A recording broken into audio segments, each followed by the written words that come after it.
Hi, everyone. This is Kate Winslet. Hi. And I am absolutely delighted to be able to host this Q&A today with Michael Morris and Andrea Riseborough, and to talk about this extraordinary film, To Leslie. So, hello, both of you. Hello. So, the first thing I wanted to say is that I feel like I'm still kind of calming down my insides after having seen the film, because it's an experience. It isn't like a sort of a normal experience of watching a film or a piece of television and being captivated by it. We go through something. We go through a trauma with Leslie. We are absolutely taken there with her, and my heart was in my mouth. And that is, of course, you, Andrea. That's down to you and your completely fucking phenomenal performance. But also, it's down to the direction, it's down to the incredible screenplay, which I found to be so moving. And I just wanted to start by, I think, asking you both, but particularly you, Andrea, how you put this character together, knowing that you only had 19 days to make this film and clearly no money. How did you piece her together for yourself? What was that prep like? I can imagine it must have been solitary, scary, isolating, and very powerful. I just would love it if you could talk to us about that prep time for you, piecing together this unbelievably troubled, complicated woman. Yeah, I think in many ways it was a lifetime of prep, if you know what I mean. We had 2 years since, from the point that Michael suggested that we do this together. In between then and when we actually shot, we had 2 years. So in the run-up of not being able to get the film financed in all sorts of different ways, the blessing was that we had time to really let everything about the story sit in us. So that was a great fortune, even though you so desperately want a piece of work to be made, but it's also, it's important it's made at the right time. It was made at the right time. It was made at the height of the pandemic in 2020, when the hospitals were full and it was a really scary time and everybody had a mask on and everybody was making the film was really, risking their health and the health of their families to sort of be there and do it. And so all of the 2 years leading up to playing Leslie, who's based on a real life character and a real life story, and our writer Ryan is watching right now, our brilliant writer. But she's also a character of our own creation in many ways. Leading up to playing I think it became clear, and you'll know what I mean when I say this, Kate, but it became clear that when none of us knew her yet, there was no way of knowing her until it actually began. And because most of the film was shot on film and most of the film is 1 or 2 takes, it felt so immediate and precious. Every moment we had, every foot of film that we had was precious, but it also felt like every single person, because everybody made such huge sacrifices to be there as well. And we managed to get it funded because it was this intimate piece that might not have been funded at another time. It felt like such an immediate, intense experience. And the work that Michael and I did up in the lead up to really mapping out our life began where the story was set. So Ryan had an experience of something like this in his own life, and then he reset the story in a different place, and that was Texas, Lubbock, Texas, which Michael pinpointed exactly where she was from, in the really exciting part about creating her was mapping her life out, because that was a part of her that was completely an invention. But the lottery win, the relationship with her son, Dutch and Nancy, the relationship with those two characters, none of that's an invention. It's based on something that was true. And can you, I mean, I love talking about an actor's process, and actually we so rarely get to do it, partly because we feel like idiots when we talk about the process that we go through, and you know, the piecing of it together, and the white knuckle ride, you know, certainly on day one, when you think, oh my God, I'm going to open my mouth and I'm going to start speaking as this character and everyone's just going to think that I'm shit. I just want to know, playing, knowing how you work, not least because of all of your extraordinary performances, but now that we have actually had an opportunity to work together last year, and how detailed you are, I just would love to know if you had days where you thought, fuck, I can't do this. This is too big. This is too... Did she feel frightening to you? Did it feel... Were you overwhelmed by the character as well as the limited resources, the time constraints, the one or two takes, which one or two takes, I mean, that in itself is super scary. Can you just indulge us in talking a bit about the fear side of playing someone who has such a serious addiction to alcohol and is so desperately lonely and has destroyed everything around her and has no one left, the people she loves, everyone's turned against her? Did it take your breath away some days? Did it floor you? Mm-hmm. Like a total idiot, objectively, as an actor, I wasn't really scared of any of the scenes, in the sense that I felt like somewhere it was in me, and once we came to understand who Leslie was, it would come out, and it was kind of ferocious and she's unbridled in every way. But to be inside of it and to be you know, deeply lonely and desperate and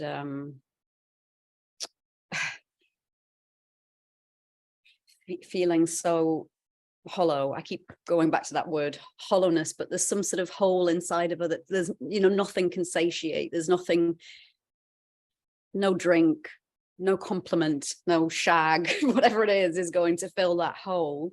And the only thing that will fill, the only antidote to that is the love for her son, which is the thing that throughout the process internally, while I was in this place psychologically, kept me going, because that felt hopeful. Anything to do with her son, it's undeniable, I think, in the film that she's executing motherhood in the worst possible way, but you don't for a second believe that she doesn't love that boy with all of the bones of it, you know. So it was a sort of, you know, it wasn't a nice experience. I think if it had been a nice experience, I probably would have done a bad job, if you know what I mean. And, yeah, I do. Yeah. And it was like some sort of cathartic exorcism of something I think I probably just knew that I had to do for a very long time, to process all of the people in my life who are Leslie, and to fully understand. I've tried to save every one of those people, and to fully understand that no other person can do that.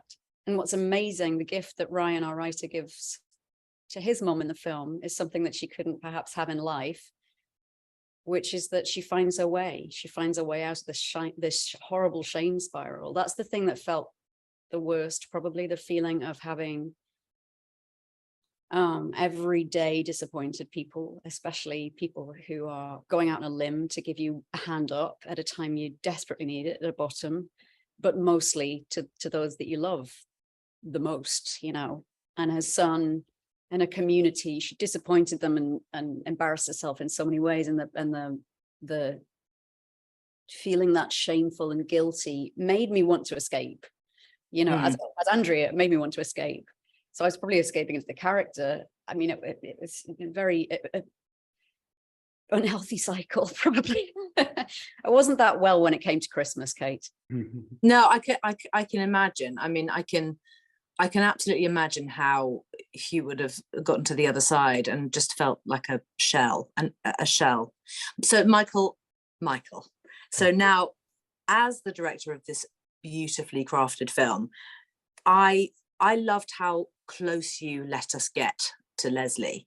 I loved that we were so fully taken in to her turmoil, and we were with her completely. We were hiding behind our hands when those moments come along where you think, oh no, shit, please don't have a drink, please don't have a drink, please don't. I mean, I was like, I'm literally going, no, don't do it, don't do it. I mean, it's agony to watch those alcoholic fires that she walks into over and over again. So I wonder if you can just talk about the process of building this story, but also how it was collaborating with Andrea, knowing her power, knowing her vulnerability and the strength in all of that.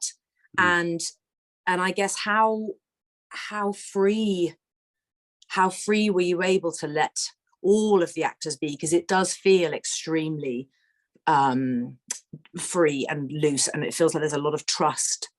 I very much got the sense that you were really all in the weeds together. But I just would love for you to talk about the process and what it meant for you, and just I just love to hear. Absolutely. And thank you for framing it that way, because I think what appealed to me before anything else, when you read a script, I think for the first time, it takes your brain a while to organize all the things that appeal to you in it. You hit something, you go, oh, that's good. I think the thing that hit me first of all, before I realized everything else about it, was that we'd been given this opportunity to tell a story without the words, and I mean this in the best possible way, without the words always being the vehicle for the story, right? The beauty of Ryan's writing is that he understands silence. So there can be whole scenes in which the thing that is being spoken is not the thing that is happening in the scene. And so as soon as I realized that, you go, okay, well, now we're building a movie that's based on experience. It's not based on, telling the words, telling the story. It's got to be living the story. And I've said it before, and I'll say it again, the very first copy of my script, which if I were cleverer, I would have had right here and held up because somewhere in this room, has Andrea Riseborough underlined double underneath the title the very first time I read it, because we'd had the experience of working together on a Netflix project called Bloodline, and I was fortunate enough to be there for the whole second season, and that's when Andrea arrived and built her character, and I'd seen how immersive her process is. There's nothing accidental about. There's a lot that's wonderful and instinctive, and it's all fresh. It's like an abstract artist, who works for ages on a painting and then does a giant stripe of red and it makes it perfect. You know what I mean? It's very spontaneous, but built very carefully. And I'd seen that. And so I knew that we needed a performance that had actually going to be about, this isn't a movie about addiction by any means.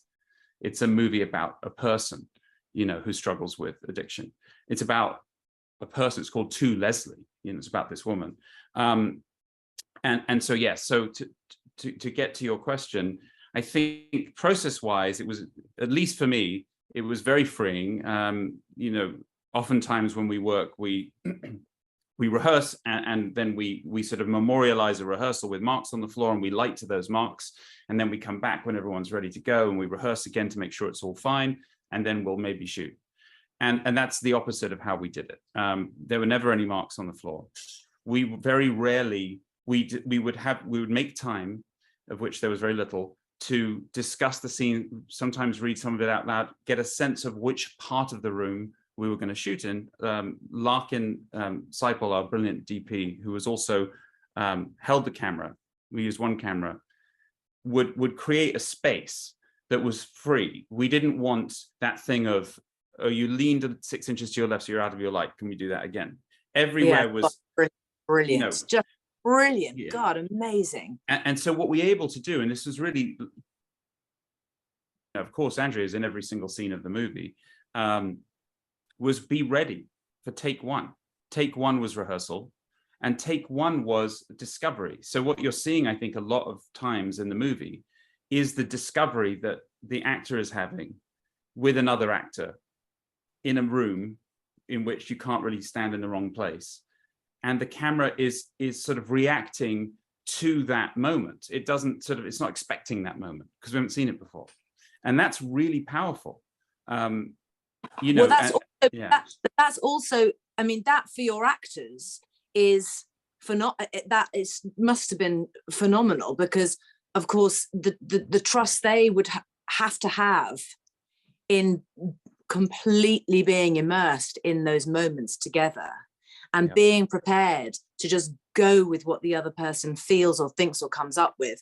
I mean, that's so wonderful, so wonderful. And you know, there's no, obviously there's no right or wrong when it comes to human behavior. You know, as long as it's coming from a place that's generated by the moment and the story that we're telling and the person that we're kind of portraying, you can't get it wrong. So it's just this beautifully freeing experience where I saw it time and time again. I saw it in, there's a scene in the film where towards the end when Andrea's in the bar, Leslie's in the bar with this anonymous stranger, and she's suddenly dealing with the idea of whether she's going to drink again or not. And he comes over and he's sort of hitting on her. And it's a really, it always gets me, that scene, but we're in tight close up, you know, but right under the camera, spontaneously, not something discussed or anything, Andrea as Leslie, reaches out and just grabs his hand. You don't see it, it's off camera, but you feel it because her body language moves like this. And it changed everything about the scene in the playing of it. With Matt Laurier, the brilliant actor who played, you know, the man in the scene, it just intensified everything suddenly. And again, that's a spontaneous bit of behavior. I mean, there's hundreds of thousands of them in the movie, but that one stays with me. It was so freeing to have that. You would have absolutely loved it. It was so freeing to have that experience as an actor. I think it was freeing for all of us, production design, everybody. It was freeing. We all had to be ready at every moment, but it was like we were filming a real room that was living and breathing, and things were happening in, and that was really exciting. And you just, Michael, I don't know whether I ever told you this, but you just made me think of when you were asking about preparation, Kate, and the sort of abstract preparation that goes on sometimes for an actor that we don't tend to talk about because it's a bit weird and it's hard to kind of translate. But when we were doing Bloodline, I remember sending this huge file of images to the creators for inspiration. In the inspiration I was drawing for a character, I had all these different things, and it had pictures of opium dens and Victorian opium dens and Pollock paintings and all sorts of stuff. And I got a message back from Sony or Netflix or whoever it was saying, we think she may have sent us the wrong file. And I had to send a message back saying, no, actually, I was just trying to communicate a bit of you know, what the direction I was thinking of going in, which of course didn't translate at all. But what was brilliant about this experience was we were able to have that emotional and intellectual creative freedom before the fact, and then when we were there, it was like there was this playground set up where we were able to just really exist. And because I first started working in film with Mike Leigh, that was the first experience that I you know, I thought every experience was going to be like this. I've said this a few times, but very, very few have been as wonderfully freeing as that since. And Michael really created that environment. And so you get the chance to throw all the colors on the canvas at once, you know. Well, when you have a whole room or house or space or bar or restaurant or street, and it's lit and set, and everyone is on your side. Every head of department knows that when you go, the actors are just going to go, and you're just going to follow them. I mean, it's, my God, the discoveries that you must have had along the way, I'm sure, were really breathtaking. And the cast, I just want to talk about the cast for a second, because I just thought everyone was, I mean, they were all so wonderful, so present and wonderful. And I just wondered how you know, what was the process like with casting, like casting James, for example? I mean, were you, Andrea, were you part of the process of finding these people? Because it seems like you really did things in your own totally unique way on this film. And I just am curious about how it went. Well, Owen Teague, who plays James, is a very important person to me because he played my son before. And so I've kind of seen him grow up. Know that. Yeah. Oh, that's amazing. God. So wow. Michael and Owen and I worked together on Bloodline, and Michael was very, very clear that it was going to be Owen playing this part. And when I first worked with him, he had a chaperone. You know, he was a kid, and then we hadn't seen each other for 6 years, which is the same amount of time that Leslie and her son hadn't seen each other for in the story. And one of the things that we did was Leslie getting off that Greyhound, having been homeless, really, you know, and seeing him take me in that state, or take Leslie in that state, was really, really special. And there's nothing that, you know, you can't manufacture that kind of relationships. That was really brilliant, committed idea that Michael was committed to. That's really all Michael. He's just a brilliant actor as well. He's wonderful. Yeah, he's like, your word, Kate, is perfect for it. Actually, I'll just repeat it. He's present. They're present with each other, you know. And briefly, like Alison Janney has just always been a favorite actor of mine that I've never got to work with before. And fortunately, she's a good friend of our family, so I was able to have access to her to try and twist her arm. She's a little hard to, you can't really twist Alison's arm. She jumped on board knowingly. And Stephen Root, same thing. It was like someone I'd always wanted to work with. But, you know, and Andrea, we are so fortunate. So when you do a tiny film, right, you know, where you have no time and no one's doing it for anything other than, the work, you have to kind of go into your, you have to go to a group of people, I think, that you have worked with before, if possible. Some of these people I had, you know, down to, like I said, Matt Laurie at the bar, Matt Brandt, brilliant actor, who was the bartender. But Andre Royer was someone a bit like Andrea, that I was like, if we could get Andre. And he plays Royal, doesn't he? To play Royal, that the whole world came alive for me when I saw him and I never had anybody else in mind. And that was just purely Andre responding to the script. I didn't know him, had no connection to him, never worked with him. And he just was like, yeah, let's do it. And I know there's a couple more because I want to make sure, because it's a great question. The whole cast is so committed. Mark was a kind of the wonderful thing that happens. Wonderful performance. God, I mean, he just does so. Here's what's remarkable about Mark's performance: he does nothing almost better than anyone I've ever seen. He's just completely nakedly present. Yes. He's totally engaged. He's 100% listening. He's responding in whatever way those harsh words landed on his ear in that moment. I found him really, really moving. I thought he was just extraordinary. He's a revelation to me. And I just sort of repeat something that he once said at the beginning of this, because I know he might say it if he were here. And he was asked early on, like, you know, Andrea's she's a powerhouse of an actress, you know, and you haven't done much acting, said some, you know, fabulous interviewer to him. And how did it feel, you know, to be in all those scenes? And his answer was so perfect, because he said, you know, I'd be in the scene and I'd look at her and I'd see all the stuff that she's going through. And I'd think, I can help her. I think I can help her.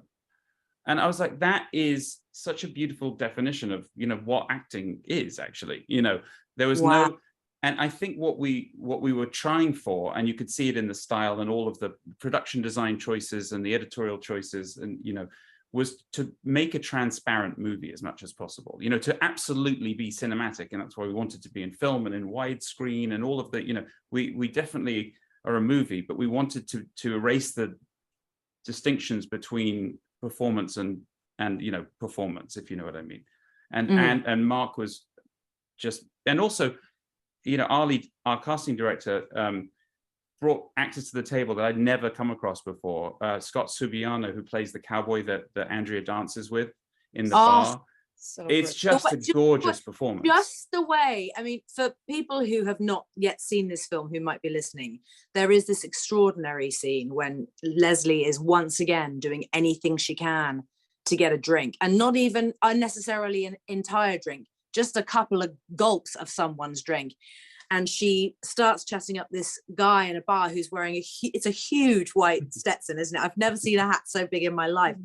But the way he tips his hat in a very, it's sort of gracious, respectful, acknowledging, kind, and he just sort of touches the tip of it and looks you in the eye in a way that you just think, my God, if only he had been able to scoop her up and just say, it is going to be all right, you know. And I think the placement actually in the film, in terms of timing, editorially, where that sat for me was a breath of fresh air moment suddenly, because even though she still continues fucking it all up, we were allowed to sit for a minute and just rest. And actually, just on that point, I wanted to talk about this because I thought it was I'm not sure if it was written into the screenplay or not, but some of the choices I felt, Michael, that you had made with your editor to really let us in the quiet moments really be with Leslie, just to be with her. I mean, that moment when she's when she goes into the ice cream parlor across the street and she's just trying to sleep, hide, get away. She doesn't know where the fuck she's going to go next. But that incredible moment when we just see her looking through those slats, and Andrea, it isn't just that we can see everything that's going on in your eyeballs. I swear to God, we can see what's going on behind your eyeballs. And that takes, I mean, first of all, it takes an actress like you to do something like that, but also it takes a director like you, Michael, to know that the audience have earned that. We earned the right to just be with her. And it was, I thought that was really bold, I have to say, because there's a lot of momentum in the story at that point, and we really suddenly do feel that sense of what is going to happen now, but you let us just sit. And I just thought that was fantastic choice. Thank you. The editor Chris McCaleb and I have worked together before, and he's a stone cold genius is what he actually is. But together we went on such a long journey together with this film, because it was so small, and we hadn't finished it by the time editing was finished.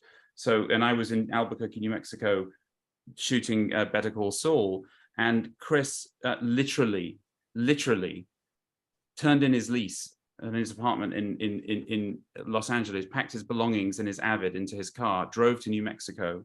We rented a house together. He set up the Avid in like the dining room, and we lived together to make this film. I've never experienced anything like that before. So to answer your question, we had the luxury, because of his generosity, of living with Leslie together. And the mode of the whole film, to be honest with you, is about experience with Leslie. I think I faded away, but you get the message. We did, yeah, we got the message. Yeah, and that is thanks to Andrea and Chris, but also to Larkin, our DP, who was so sensitively in tune, with Leslie's journey. And I think one of the very important things about the film is that we get to spend time with her. Just like you said, Kate, it's not, you don't see her through a moral lens. There are no great swells of music. It doesn't feel, it's such a pure experience in many ways, not least because it was filmed on film, but also because it doesn't, everybody has a different relationship with it. And Michael's just allowed that to be, rather than manipulating the audience one way or another. And so it feels like a very personal experience, I think, for people. It really is. It really is. And actually, I feel it's a very, for me, it feels like an incredibly important film, because it does genuinely give us it's an understanding of addiction to alcohol in a way that I don't feel I've ever really experienced before. And how, I mean, it's really a phenomenal film. Andrea, I want to ask you something specific. So one of the scenes for me, I mean, aside from all the brilliant, remarkable drunk acting that you do, which is, I just don't know how you did it, because drunk acting, for anyone who's watching and is not an actor or performer and has never had to do drunk acting is some of the fucking hardest stuff to do. It is so hard. It's very hard to be consistent. It's very hard to be convincing, and it's extremely hard not to be comical. So what Andrea does is something that I too have family members who are very similar to Leslie, and I have seen them sway and walk and somehow miraculously always make their way home. That's the thing. The astuteness at the end of the day, you know, some of the most severe alcoholics I've ever known in my life are amongst the brightest, sharpest, most intelligent, you know, wily, wise individuals in the world. So somehow, Andrea, you did all of that. Separate to that, I want to talk about that scene when you have your first meal with Sweeney and the two of you are sitting side by side and you have done the cold turkey and we've been through it with you. Our head has been down that damn toilet bowl with you through all of it. And then this moment comes when you have to do something that is a basic daily human necessity. And for me, what you do in that scene is actually amongst, I think, the best parts of the movie in terms of your performance. How did you figure out how agonizing it would be, the sensation of putting substance that wasn't liquid into your mouth? We see the agony for her, knowing, just holding it in her mouth, having to chew the food, knowing she's going to have to swallow it, the sensory overload of what that feels like, and the sound of having to sit beside someone who's talking in quite a jovial way, and the sound of television, the soundscape of that scene also blew me away. I have to say, I really was very aware of it in great ways. But Andrea, I really do want, how did you fucking do that? How did you come up with how the hell she would eat that meal? I really want to specifically know how you did that. I'm so pleased you asked, and I haven't thought back to it since we did it. Probably because when I do think back to it now, as you talk about it, I feel like I could vomit. Yeah. The taste, you know, that very specific taste of microwaved meals. There's something that when food comes out of a microwave, like glue. It's like glue. It's glue. It has its own charge, you know, it's got its own special something. It actually felt like it was burning me when it was going down. Like I could feel like the radiation going down my throat. And it reminded me of lots of things, but I think that moment is such a moment for Leslie of facing her own mortality, because she's drawn back into her body. She has to function as a being, you know, she has to eat and sleep and love again, and, you know, get up in the morning and clean these toilets she's cleaning and do all the rest of the stuff that she's doing. And it reminded me of my grandparents, you know, when they were passing away and they couldn't cook anymore and they would microwave their food. That taste of sometimes eating with them when they were really old. And Sweeney's life's become that. That's the best way he takes care of himself. And he's taking care of her in that same way. But it's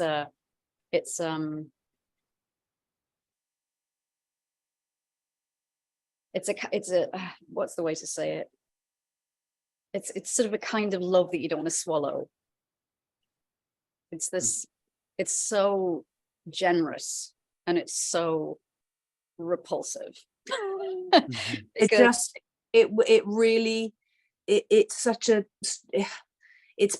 agony. It's agony to watch that scene especially, almost more than her appalling brazen behavior when she's so intoxicated with alcohol. Yeah, that's because her coming, it's the coming back to life. It's the chewing on that food, knowing that like this is what it means to stay alive, and how terrifying that moment must have been for her, having to push through the void and come out the other side, and terrified of what that would feel like. It was utterly shattering to me, that scene. Shattering, really shattering. So I wanted to ask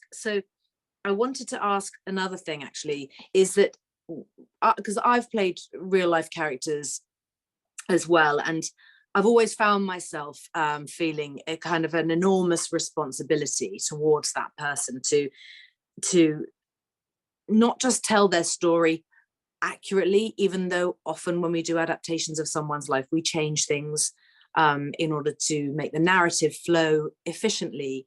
But I just wanted to know from you if you did you have an opportunity to meet the person that you play, and did you feel that? Did you feel a sense of responsibility to her and to her life? And because it's a lot, that is, it can really kind of consume you, I think, of it. A huge sense of responsibility to Ryan. Even though he had, and we also had crafted a very different character in many ways. But I think, in a way, Michael can probably explain better, because you have an outside perspective about it, like how those two things are different. Yeah, I think it's, I mean, stuff inside. Exactly. I mean? It's like the emotional truth is absolutely the truth. But we made the decision very early on not to base Andrea's Leslie on anyone specifically, like as a character. And I know that seems like an odd distinction, but it was a very important distinction, because it meant that we weren't trying to study videos of somebody or how they were. Ryan was remarkably generous with details about his life, you know, and put a lot of, like I said, the emotional truth of his experience into the movie. But the character that you see is a character that Andrea created and that we created on this film, you know. So there is a distinction, I think, there, and I think that was important because we don't have the sense that Andrea's playing somebody, you know. She is that person. More than anything, I wanted it to be a celebration of her how bolshy she is, and her vivacity and her hedonism, and how she's magnetic, you know. And I that was the responsibility I think I felt more than anything else, because the character on the page that Ryan had given us was so clear, that not her external trappings, but her insides were so clear. And there was one thing that was true to life, which is that she would wear a lick of red lipstick. That felt very much like we should keep that armor, that paint.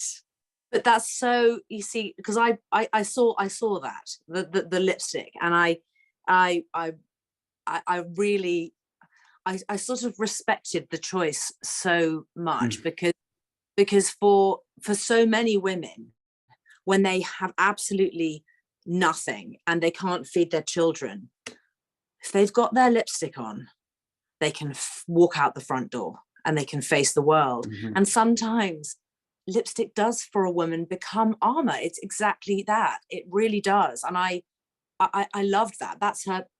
It's not just her war paint, but it's her way through. It's her way she can convince herself that she can pull in the bar, and she will, no matter what, get the alcohol she needs that night because of that damn lipstick.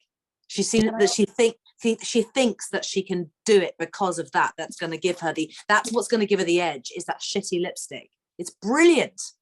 Yeah, It's and I brilliant. love that because I didn't wear any other makeup on my face. We put freckles on me, but so we sort of did sun damage and stuff, but I didn't have any other makeup on my face. I loved the idea that, 10 years ago, dancing with that cowboy, everything was still working for her. That lipstick would have looked pristine and gorgeous. Her skin had a completely different quality to it then, and she's lost that. And I like that you could see that around the lipstick, if you know what I mean, that the lines on my face around the red lips, I thought was a story. It's brilliant because you still look translucent and vulnerable and naked and raw, and we can see all of it. So they want us to finish, but I just want to ask one quick thing. So if you had more money and more time with which to make this film, do you think there's anything you would have done differently, or is there anything you wish you'd had just a little bit more money for? Anything? That's such a great question, because I'm just going to jump in, and Andrew, I'm really interested to hear your answer. Because I'm very proud of the film, so I don't want to look back on the film and say, with more money, it could have been something else. I think it found the form that it needed to find based on the money and the time we had. The only thing I could imagine is more time, right? Because we were doing as many as 10 scenes every day, in big passages of this. And I think that probably devastated, some of your, I don't know what your experience was like, but it must have been brutal, Andrea. It was brutal for all of us, but for you, it must have been really brutal. So yes, more time, but with more time, would it have been the same? Would we have had the same kind of, desire and need to get through? There were no pickups, no reshoots. If we missed something, we missed it. We were battling the sun every day. All of these things gave it an energy and an immediacy, I think, that I don't think we could live without. And I'm not saying that because I only want 19 days for my next one, because I want more. But, but it's funny, isn't it? When you have that kind of an experience, you do sort of feel like you're in a kind of, you're in a club. You're in a club of people who are invincible and can do anything, and it's a very special special club to be in. Yeah. Oh, absolutely. I think in terms of, I wouldn't change anything about the way that we made the film, actually, and I think it came to life just as it was supposed to come to life. What I would absolutely change is having more money at a distribution level.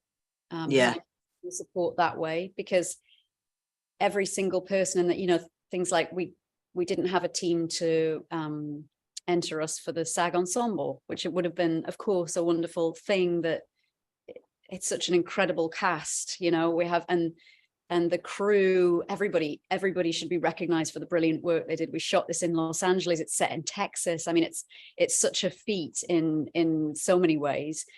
And money at a distribution level would really have helped us achieve those things a little better, just to get everybody really recognized, for what they'd achieved. And it's nice to be able to pay your crew, really properly. And that's something that I always matter. I know that matters to you guys as well. Okay, thank you. They want us to stop. This was so fantastic. I loved it. You should be up for everything. You should be winning everything. Andrea Riseborough, this is I think the greatest female performance on screen I have ever seen in my life. And I love you, and congratulations. You. Most extraordinary film. Well done. Thank you. Thank you so much, Kate. That was a great pleasure. Thanks. Thank you, guys. Thanks everyone for watching.